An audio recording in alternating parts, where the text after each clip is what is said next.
बात है 12 अक्टूबर 1972 अमेरिका के यूरुग्वाय देश जिसकी राजधानी मोंटेवीडियो है, जहां से एक चार्टर्ड हवाई जहाज अपनी उड़ान भरता है।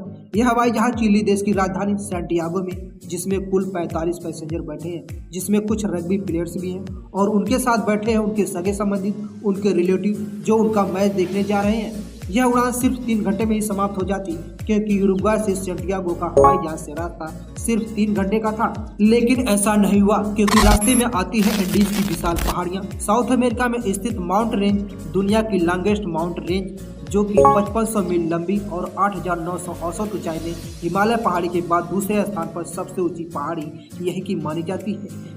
ये पहाड़ियां देखने में जितनी सुंदर दिखती हैं, उससे भी कई गुना खतरनाक होती हैं। ये पहाड़ियां पैसेंजरों को हवाई जहाज की खिड़की से देखने में बहुत ही मनोरम दिख रही थी, लेकिन उन पैसेंजरों को मालूम नहीं था कि आगे उनके साथ दिल दहला देने वाली, इंसान की रूह कपा देने वाली हादसा होने वाला है। 12 अक्टूबर 1972 को उड़ान के कुछ समय बाद मौसम काफी खराब हो जाता है, इसलिए पायलट डिसीजन लेते हैं कि रास्ते में अर्जेंटीना के मेंडोजा शहर में लैंड करा लिया जाएगा। मौसम ठीक होने के बाद फिर से उड़ान भरी जाएगी। 13 अक्टूबर 1972 को दोपहर को 2:18 पे फिर से उड़ान भरी जाती है। पायलट्स ने देखा था कि मौसम काफी साफ हो गया है, इसलिए पायलट्स ने फ्लाइट को 3:21 पर नीचे की तरफ उतारने लगते हैं। यह जहाज सैंटियागो के करीब पहुंच रहा था, लेकिन अभी भी पहाड़ियों में ही था। इस फ्लाइट का पायलट इस रास्ते से 29 बार सफल उड़ान भरी थी। उसको पता था कि एंडीज की विशाल पहाड़ियों से कैसे बचना है। यहाँ से सैंटियागो का रास्ता सिर्फ 60 मिनट का बचा था। पायलट्स को इतना भरोसा था कि अगले 60 मिनट में वह सैंटियागो पहुँच जाएंगे। यह प्लेन अभी भी 18,000 एल्टीट्यूड पर उड़ रहा था और धीरे धीरे एंडीज की विशाल पहाड़ियों को पार कर रहा था, इसलिए पायलट्स ने प्लेन को नीचे की तरफ उतारने लगे। नीचे उतरते समय अचानक से भयानक कंपन महसूस होने लगा और देखते हैं कि मौसम काफी खराब हो चुका है। चारों तरफ बादल ही बादल दिखाई दे रहे थे, जिससे विजुअलिटी और कम हो गई थी। आगे कुछ भी दिखाई नहीं दे रहा था। पायलट्स आइडिया नहीं लगा पा रहे थे कि पहाड़ियां कहाँ हैं। अचानक से फ्लाइट का अलार्म बजने लगता है, वार्निंग लाइट्स चमकने लगती हैं। किसी को कुछ समझ नहीं आ रहा था कि क्या हो रहा है। पैसेंजर सीट पर बैठे कुछ रग्बी प्लेयर्स मजाक बनाते हैं इस कंपन का। इन्हीं मजाक के बीच एक पैसेंजर प्लेन की खिड़की से बाहर देखता है कि बादल धीरे धीरे छूट रहे हैं, लेकिन फिर देखता है कि पहाड़ी बहुत नजदीक है। जैसे ही हवाई जहाज बादलों से बाहर निकलता है, पायलट्स को पता चलता है कि उनके सामने बहुत करीब एक बहुत बड़ी चट्टान दिखाई देने लगती है। प्लेन का ग्राउंड पोजीशन अलार्म बड़ी तेजी से बजने लगता है। पायलट्स घबराते हुए अपनी पूरी ताकत लगा देते हैं ऊपर ले जाने के लिए, उस पहाड़ी से बचकर निकलने के लिए। लेकिन अब तक काफी देर हो जाती है और कुदरत को कुछ और ही मंजूर था। फ्लाइट का पीछे का हिस्सा पहाड़ी से टकरा कर टूट जाता है। फ्लाइट को ऊपर ले जाते वक्त फ्लाइट की 2 सीटें हवा में उड़ जाती हैं।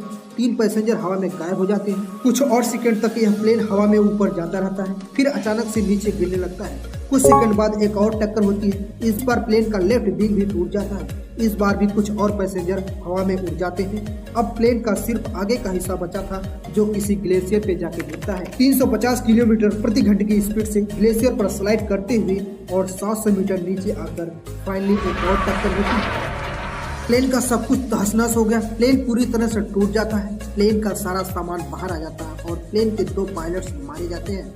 यह हवाई जहाज एंडीज की किसी गुमनाम पहाड़ी पर 3,570 मीटर की हाइट पर टूटकर बिखरा पड़ा है। सोचने की बात यह है कि 45 पैसेंजर में से 10 पैसेंजर और 2 पायलट्स मारे जाते हैं। अभी भी 33 पैसेंजर जिंदा हैं, लेकिन इनमें से कई पैसेंजर बहुत ज्यादा घायल अवस्था में हैं। इनमें से किसी को मालूम नहीं कि हम कहाँ हैं, क्योंकि उनके चारों तरफ हाड़ कपा देने वाली ठंड और चारों तरफ बर्फ के अलावा कुछ भी दिखाई नहीं दे रहा था। यहाँ से जिंदा वापस घर जा पाएंगे कि नहीं। पता चलता है कि यह हवाई जहाज अपने निर्धारित रूट से 80 किलोमीटर दूर भटक चुका था। इन बचे हुए पैसेंजरों की दर्दनाक कहानी तो अभी शुरू हुई थी। न तो वो लोग उस वक्त सोच सकते थे, न आप इस वक्त सोच सकते हैं कि इन घायल पैसेंजरों के साथ आगे क्या होने वाला है। एयर इंडीज की गुमनाम और दर्दनाक कहानियां इन घायल पैसेंजरों पर किस प्रकार कहर बनकर टूटने वाली है। यह है दिल दहला देने वाली यूरोगाय एयरफोर्स फ्लाइट 571 की कहानी। इन घायल पैसेंजरों में से 2 पैसेंजर ऐसे थे जिन्हें कम चोट लगी थी। पहले थे रॉबर्ट कनेसा, जिनकी उम्र 19 वर्ष थी, और दूसरे थे गुस्तावो जर्विनो, इनकी उम्र 20 साल थी।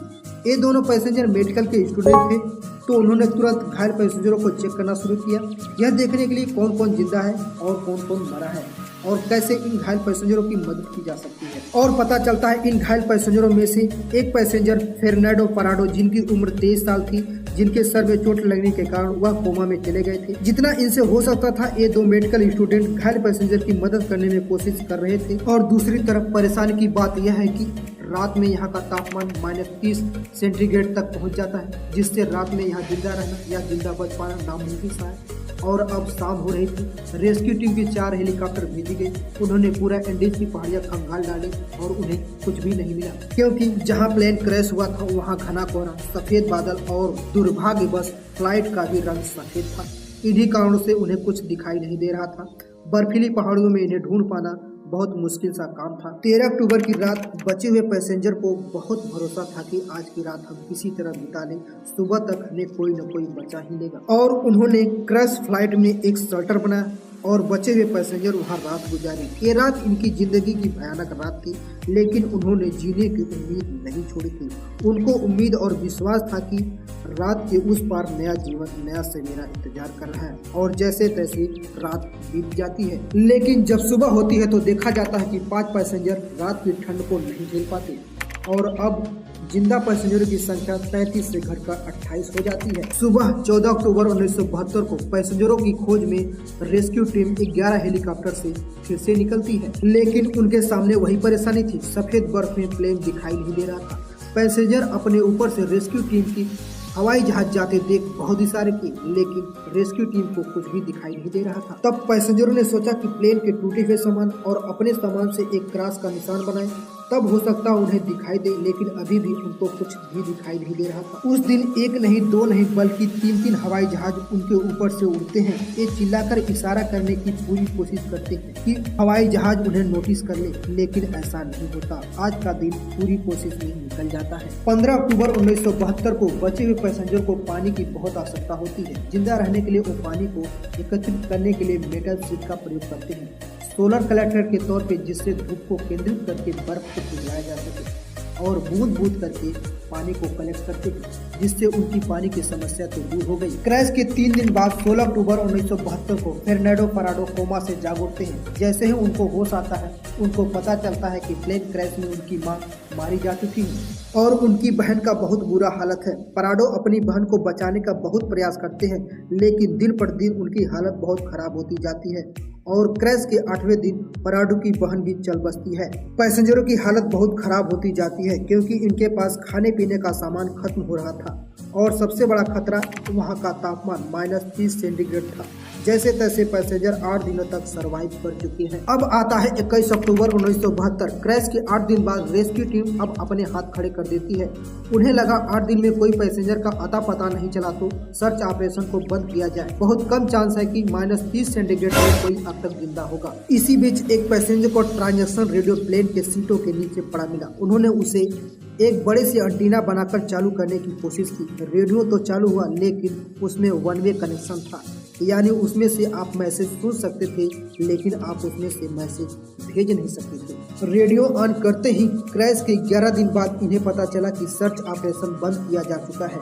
ये खबर सुनकर कुछ लोग रोने लगे तो कुछ लोग भगवान को याद करने लगे या भगवान से प्रार्थना करने लगे। उन सर्वाइवर में अकेले सिर्फ एक सर्वाइवर फेर्नांडो पराडो ने यह खबर सुनकर रिएक्ट नहीं की, क्योंकि उनके दिमाग में कुछ अलग प्लान चल रहा था। 11 दिन बाद सर्वाइवर को खाने की कमी महसूस होने लगी थी। उनके पास वैसे भी ज्यादा खाना मौजूद नहीं था। सिर्फ 8 चॉकलेट बार, 3 मसल्स, 3 पैकेट गुलाब जाम, 1 बादाम का डिब्बा, कुछ डेट, कुछ कैंडी, कुछ ड्राई प्लम्स, कुछ वाइन की बोतलें थी। क्रैश की कुछ दिन बाद से ही ये लोग खाना को थोड़ा थोड़ा करके खाना शुरू कर दिए थे ताकि जिंदा रह सके। फेर्नांडो पराडो ने एक मूंगफली के दाने को थोड़ा थोड़ा करके 3 दिन तक खाया था। सिर्फ एक मूंगफली के दाने को, जरा सोचिए। 3800 मीटर की हाइट पर यहाँ पर न कोई पेड़, न कोई पौधा, न कोई जानवर जिसे मारकर खाया जा सके। 11 दिन तक खाना अब बिल्कुल खत्म हो चुका था, तो कुछ लोगों ने प्लेन की सीटों को फाड़कर खाना शुरू किया था, लेकिन वो और बीमार पड़ गए। ऐसी सिचुएशन में उन सर्वाइवर ने जिंदा रहने के लिए कुछ डिसीजन लेकर डिसाइड किया, जिसे सुनकर आपके होश उड़ जाएंगे। उन्हें जिंदा रहने के लिए अपने दोस्तों, अपने परिवारों के डेड बॉडी का मांस खाने के अलावा कोई दूसरा रास्ता नहीं दिख रहा था। ये फैसला लेना इतना आसान नहीं था, क्योंकि ज्यादातर लोग इनके रिलेटिव थे। कुछ लोगों ने खाने की कोशिश की, लेकिन उनसे हजम नहीं हुआ। उन्होंने उस वक्त मना कर दिया, लेकिन 2 दिन जब और गुजरे तो उनके पास कोई और ऑप्शन ही नहीं बचा। तो फाइनली इंसानों के मीट को उन्होंने अपना खाना बनाया। 29 अक्टूबर 1972 क्रैश के 16 दिन बाद खाना बहुत तेजी से खत्म हो रहा था। इनके पास आगे जिंदा रहने के लिए कोई और प्लान नहीं था। हालत इससे ज्यादा और खराब हो ही नहीं सकती थी। लेकिन फिर उस रात इन्हें एक आवाज गरजती हुई बड़ी तेजी से सुनाई देती है और उन्हें पता चलता है कि अचानक से एक एविलांच आ गया है जो पहाड़ी से नीचे इनकी तरफ बड़ी तेजी से आ रहा है और प्लेन से टकराते ही प्लेन में पूरी तरह से बर्फ भर जाती है। ये बचे 19 लोग भी बर्फ में दबे होते हैं। पराडे एक मेटल का इस्तेमाल करके बर्फ को हटाकर बाहर निकलते हैं तो उन्हें दिखाई देता है कि बर्फ का तूफान आ रहा है और जिंदा रहने के लिए बर्फ के टनल में वापस चले जाते हैं। अगले 3 दिन तक वो सब टनल में ही बैठे रहते हैं। 3 दिन बाद जब वे वापस सरफेस पे आते हैं तब तक इन्हें पता चल चुका था कि हमें बचाने कोई नहीं आने वाला। अगर मरना ही है तो क्यों ना कोशिश करके मरे। तब आता है क्रैश के 33 दिन बाद 15 नवंबर 1972 को 3 लोग निकल जाते हैं पहाड़ के उस पर जाकर मदद ढूंढने के लिए। वो अपने साथ कुछ मीट कुछ पीने का सामान लेकर चल रहे हैं। घंटों तक एस्ट में चलने के बाद इन्हें अपने ही प्लेन का एक दूसरा क्रैश टुकड़ा मिलता है। यहाँ पर इन्हें कुछ खाने का सामान, कुछ पीने के लिए वाइन की बोतलें, कुछ कपड़े, कुछ दवाइयाँ मिलती हैं। साथ ही साथ इन्हें मिलता है एयरक्राफ्ट का 2 वे रेडियो सिस्टम जिसपे ये मैसेज दे सकते थे और मैसेज ले सकते थे। ये सब रेडियो को चालू करने की पूरी कोशिश करते हैं लेकिन ये रेडियो भी चालू नहीं हो सका। 11 दिसंबर 1972 को क्रैश के 59वें दिन एक और एविलांचर आता है जिसमें 3 और सर्वाइवर मारे जाते हैं। अब बचते हैं सिर्फ 16 और उधर वेस्ट में चढ़ने के लिए इन्हें रात में आराम करने के लिए कोई तरीका चाहिए था। -32 सेंटीग्रेड में रात में कैसे सरवाइव किया जाए।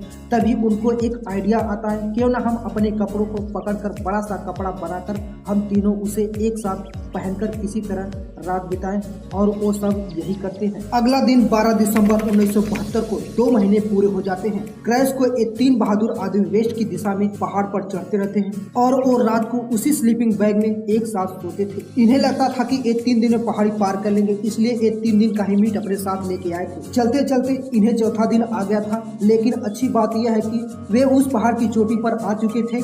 जैसे ये उस पहाड़ की चोटी पर पहुंचे इनके होश उड़ गए। वो जितने दिन चल रहे थे वो गलत दिशा में चल रहे थे। पहाड़ का रास्ता खत्म ही नहीं हो रहा था। अब खाना उनके पास थोड़ा ही बचा था क्योंकि वो 3 दिन का ही खाना लेकर आए थे।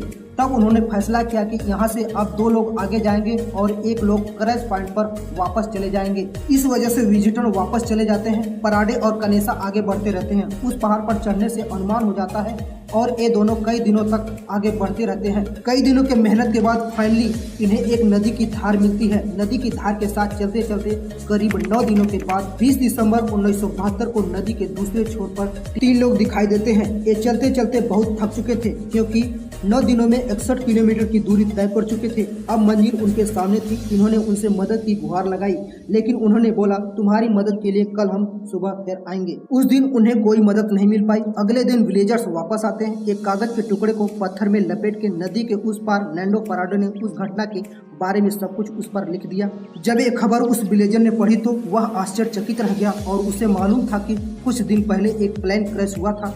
वह हैरान था कि अभी तक ये लोग जिंदा कैसे हैं। वो विलेजर्स जल्द शहर गया और आर्मी कमांडो को एक खबर साझा किया। जल्द ही चिल्ली एयरफोर्स ने इनके पास पहुंचती है। पराडे और कनेसा को लेकर क्रैश साइट पर इनके और साथी को बचाने पहुंचती है और 22 दिसंबर 1972 को क्रैश के 70 दिन बाद बचे हुए सर्वाइवर को रेस्क्यू किया जाता है। इस क्रैश के बाद टोटल 16 लोग ही सर्वाइव कर पाते हैं। इनकी एक कहानी दिल दहला देने वाली थी। इस कहानी से हमें यही सीखने को मिलता है स्थिति कितनी भी बुरी क्यों न हो हमें कभी हार नहीं मानना चाहिए। तो मिलते हैं नेक्स्ट वीडियो में। धन्यवाद।